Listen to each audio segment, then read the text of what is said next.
My wife texted from her parents' house, "I'm not coming home until you buy me a new SUV." I replied, "Understood." Then I downgraded her phone, canceled her subscriptions. 72 hours later, her father called to negotiate her surrender. I, 38 male, am an architect. My entire profession revolves around a single principle. A structure is only as strong as its foundation. For 8 years, I believed the foundation of my marriage to Jennifer, 35, was solid, built on shared dreams and mutual respect. I now see it was just soil for her entitlement to grow in. The first tremor was a conversation about our car, a perfectly functional 5-year-old sedan. For Jennifer, it had become a symbol of our mediocrity. Her social circle was ascending into the realm of high-end SUVs, and she felt left behind. I calmly explained that a $70,000 vehicle was a direct contradiction to our 5-year plan, the one we'd blueprinted together to save for a plot of land where I would design and build our forever home. Our dream. Her reaction was a week of weaponized silence, punctuated by heavy sighs during luxury car commercials. Last weekend, she went to visit her parents, Robert and Barbara. A routine trip until the text message that landed on my phone Sunday night. "Jennifer, I'm not coming home until you buy me a new SUV. I've earned it." My parents agree. "Don't call me until you're at the dealership." I read it a dozen times. The sheer audacity, the transactional nature of it all, the casual deployment of her parents as emotional backup. It was an ultimatum, a hostile takeover bid for our marriage.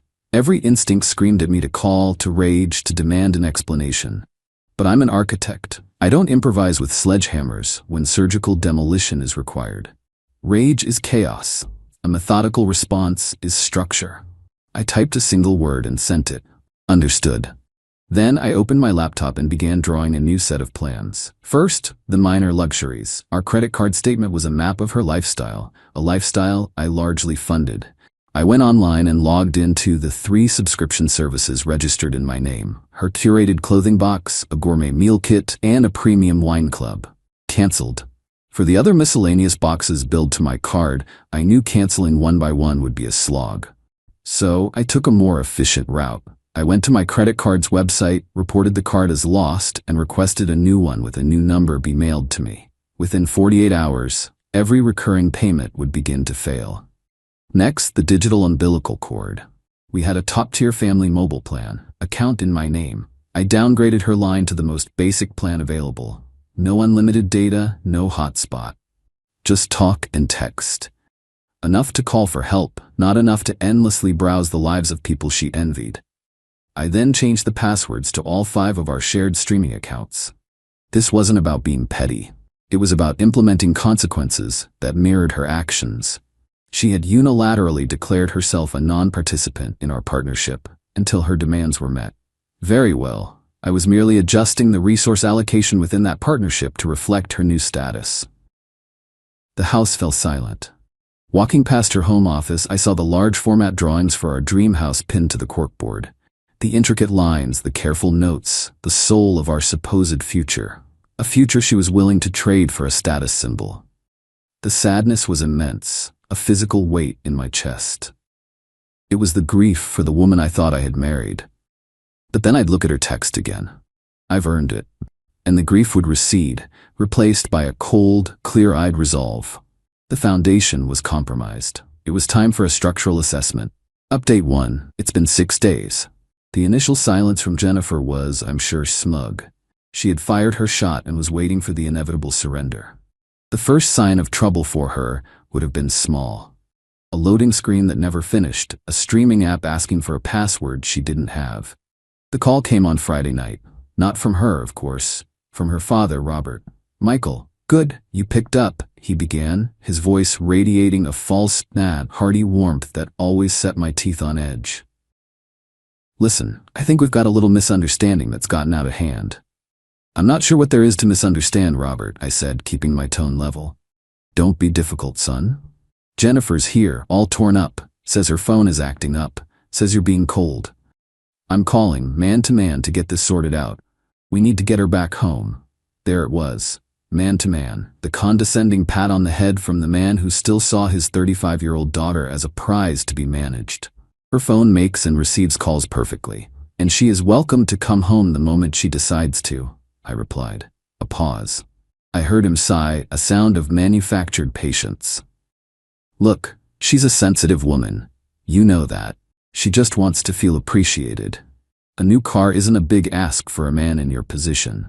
Her mother and I have always provided for her, and we expected her husband to continue that. The philosophy of her entire family laid bare. She wasn't my partner. She was a dependent whose care had been transferred. My position, I said, my voice hardening, is as her husband in a partnership built on respect. Ultimatums are not respect. Holding our marriage hostage is not respect. And frankly, Robert, you encouraging this behavior is the furthest thing from respect I can imagine. The bonhomie vanished. You watch your tone, he snapped. We are her family. We're helping her get what she is owed. What she is owed is an adult conversation with her husband, I retorted, which I am happy to have, alone, without a list of demands and without her family acting as her enforcers. This is the last time I will discuss my marriage with you. Jennifer has my number. I hung up. My hands weren't shaking this time. I felt a profound, chilling clarity. This wasn't a tantrum. It was a business tactic taught to her by her parents. They genuinely believed this was how you negotiated a marriage. They had misjudged their opponent. They saw me as a quiet, accommodating provider. They didn't understand that an architect's greatest strength is a deep, unshakable patience for process. They wanted a quick fight. I was preparing for a siege. The next morning, I didn't just email a divorce attorney. I booked a full paid consultation for the following week. It was time to get a professional survey of the damage. Update 2, a week after the call with Robert, they escalated, drastically. I came home from a site visit to find a gleaming black sedan, Robert and Barbara's, in my driveway. The front door of my house opened before I even reached the porch. It was Jennifer, flanked by her parents, her face a mask of serene confidence. Michael, she said, as if summoning an underling. We need to talk. Now. I stopped on the walkway. I agree, we can talk after your parents leave. Barbara stepped forward, her smile thin and sharp. Nonsense, Michael. We're here as mediators, to ensure a productive outcome. This isn't a mediation. It's an ambush, I said, my gaze fixed on Jennifer. I made my terms clear to your father. You and I. Alone. Don't be so dramatic, Jennifer shot back, her composure fraying. I'm not going in there alone with you. You've been hostile and frankly, you're scaring me. The accusation was so absurd, so transparently manipulative, that I almost laughed. I've sent one text message in 2 weeks, but if you feel you need protection, that speaks volumes. You have 1 minute for your parents to return to their car, or this conversation is over before it begins. Robert started to puff up, but Jennifer, seeing the finality in my expression, waved him off. Fine. Wait in the car. They retreated, their glares promising a later reckoning. She swept past me into the house. I cannot believe the petty childish games you're playing, she began, her voice rising. My data, my shows, my subscription boxes. It's financial abuse. Is it? I asked, closing the door. Or is it me ceasing to fund the luxuries of someone who has abandoned our home and our partnership? You are free to pay for your own entertainment, Jennifer. With what money? You know what I make. You're supposed to be my husband. And you're supposed to be my wife, I countered. The money you want to spend on a car is the same money we allocated for our house. I gestured toward my office, where the blueprints were pinned to the wall. Her eyes followed my gesture, and she scoffed. A real, guttural sound of derision.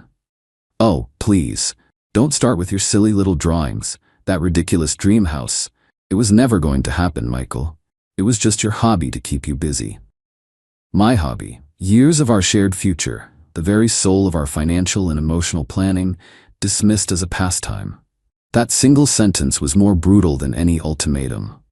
Before I could react, she strode into the office. I'm taking my things, she announced. She grabbed her designer handbag and laptop. Then she started pulling my first edition architecture books from the shelf and shoving them into a tote bag. Those are mine, Jennifer. My voice was dangerously low. Consider them collateral, she sneered. Then she reached for the corkboard.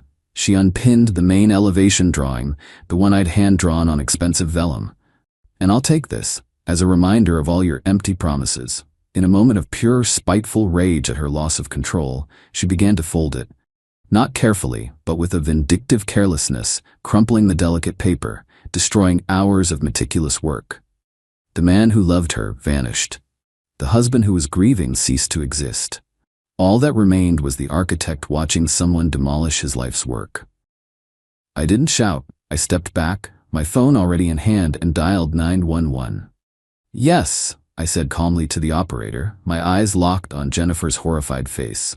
"I'd like to report a domestic disturbance. My estranged wife, who has not lived here for 2 weeks, has entered my home under false pretenses and is destroying and attempting to steal my personal and professional property." Jennifer froze, the crumpled drawing falling from her limp fingers. "No, there are no weapons," I continued into the phone. "But she is acting erratically, and her parents are waiting outside. I am concerned the situation could escalate. Please send a unit to keep the peace." I used their language, keep the peace. I wasn't asking them to be judge and jury. I was asking them to be witnesses and de-escalators. The game had changed. Update 3. It's now been 5 months since the ambush. To those who think the 911 call was a magic wand, let me assure you, it was not. It was merely the first move in a long, grueling game of chess. The police arrived as I expected.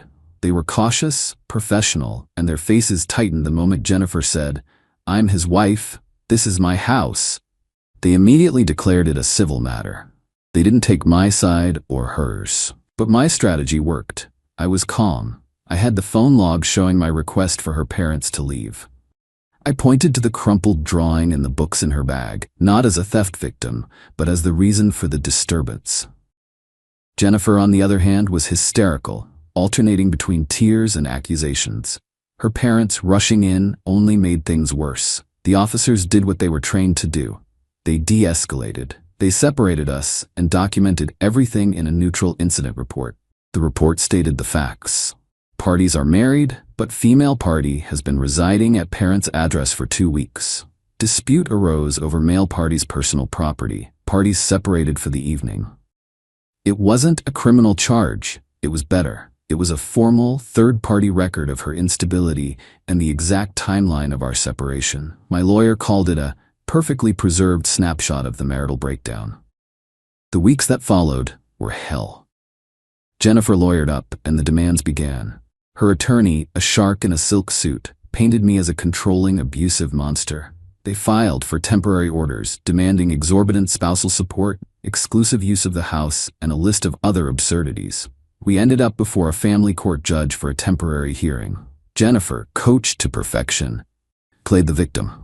My lawyer simply presented the facts, her text message ultimatum, my calm response, the incident report, and my financial records showing the canceled luxuries versus her demands for a $70 car. The judge was not swayed by her theatrics. He was a pragmatist. He did not grant her the house. He did, however, award her temporary spousal support, a significant monthly amount that made my stomach turn. "She is your wife and has a lower earning capacity," he said flatly. "Until this is finalized, you will support her." This was her first win, and she and her family treated it like a lottery victory. This is where their entitlement became my greatest weapon.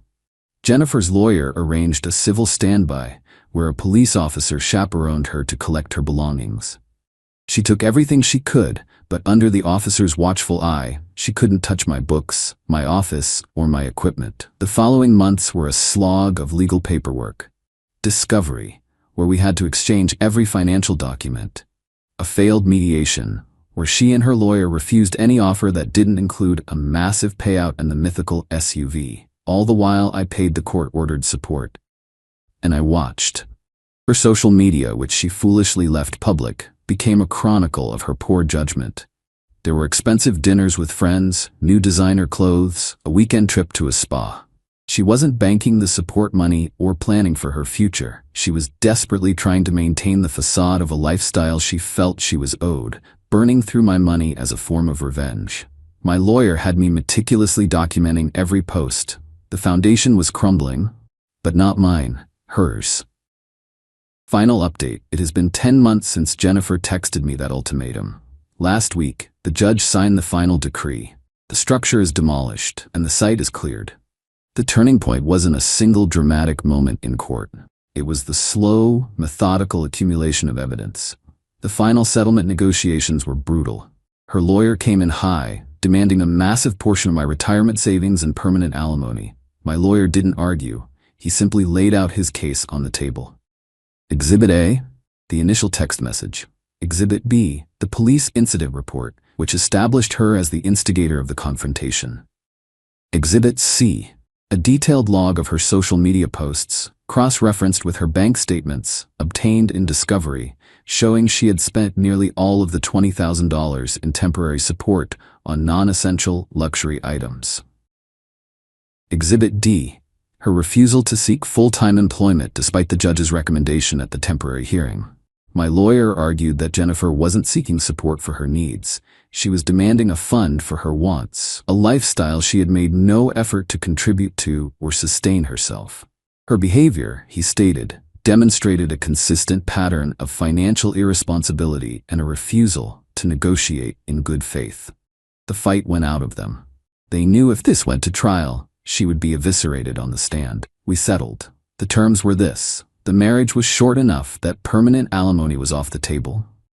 She was awarded a short period of rehabilitative alimony, far less than she'd been getting. We sold the house, as is common, and split the equity. After paying off legal fees, her share was significant, but nowhere near life-changing. She got to keep her car and her personal belongings. I kept my books, my professional assets, my retirement accounts, and my savings. The aftermath has been a study in natural consequences. Jennifer's winnings were quickly consumed by her legal bills and the deposit on a small, expensive apartment. The rehabilitative alimony helps, but it doesn't support her old lifestyle. The friends she was brunching with have faded away now that she can't keep up. She had to get a full-time job, not at a chic gallery, but in retail. She lives alone. Her parents, having spent a small fortune on her lawyer, have apparently adopted a new policy of tough love. Robert and Barbara didn't get their daughter a new SUV. They got a front-row seat to the consequences of their own enabling philosophy. As for me, the quiet in my new, smaller place is no longer lonely. It's peaceful. It's the silence of a cleared building site, ready for something new. I kept the crumpled architectural drawing. I had it professionally flattened and framed. It hangs in my new office, not as a monument to a broken dream, a blueprint of a vital lesson learned. You cannot build a shared future on a faulty foundation. It will always collapse. Last month, I put a down payment on that small plot of land. It's all mine. The new plans I'm drawing are more modest, but the foundation is impeccable. And I am the only architect.